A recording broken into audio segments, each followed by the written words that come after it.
Most dentists grind themselves into burnout over hyper-focusing on their clinical speed.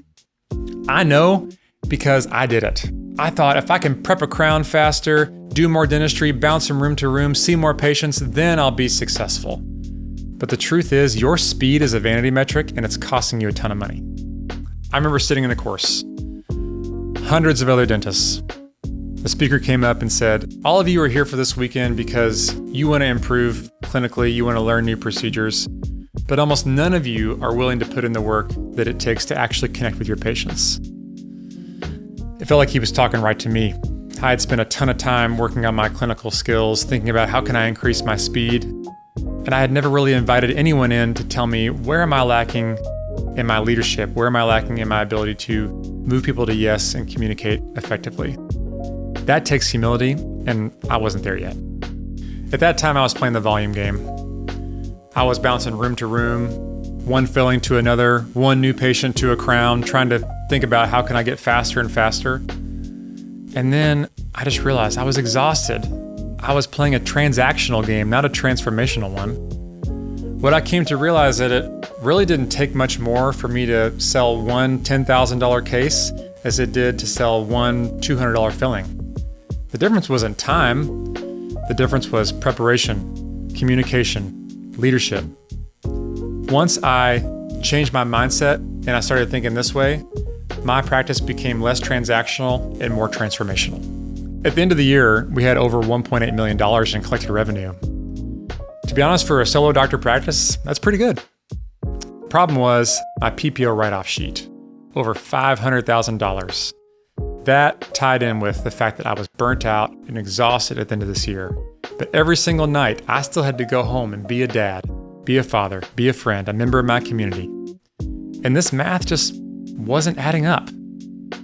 This was the breaking point.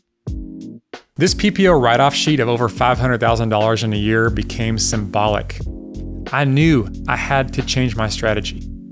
Now, we do over $2 million a year while I take almost 11 weeks off, and our PPO write-offs are zero.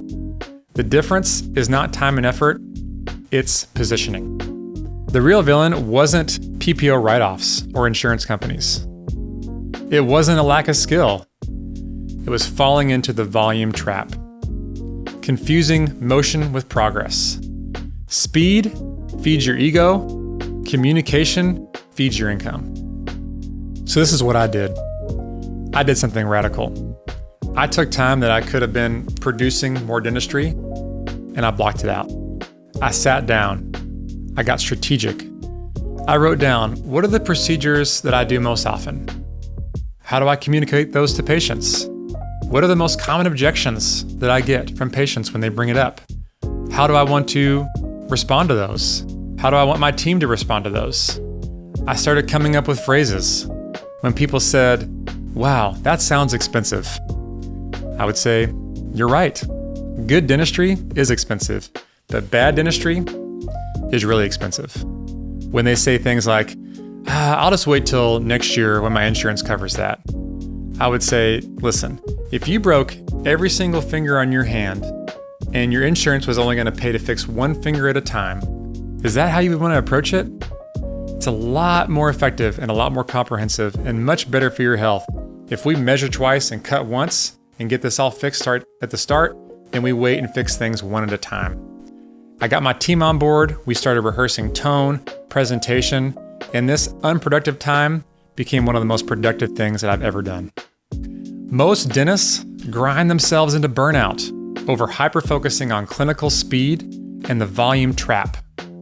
Remember, time is not the differentiator between you selling a $200 case and a $10,000 case. It's your positioning. It's your leadership. It's your empowering of the people around you to actually push the boulder up the hill so that it can have the momentum it needs to get down the hill. If you're a dentist and you want to get out of the volume trap, stay tuned because we're putting out content every week. We have other videos on our channel outlining the step-by-step process on how to create more value for your patients and actually build the practice of your dreams. Thanks for watching. See you next time.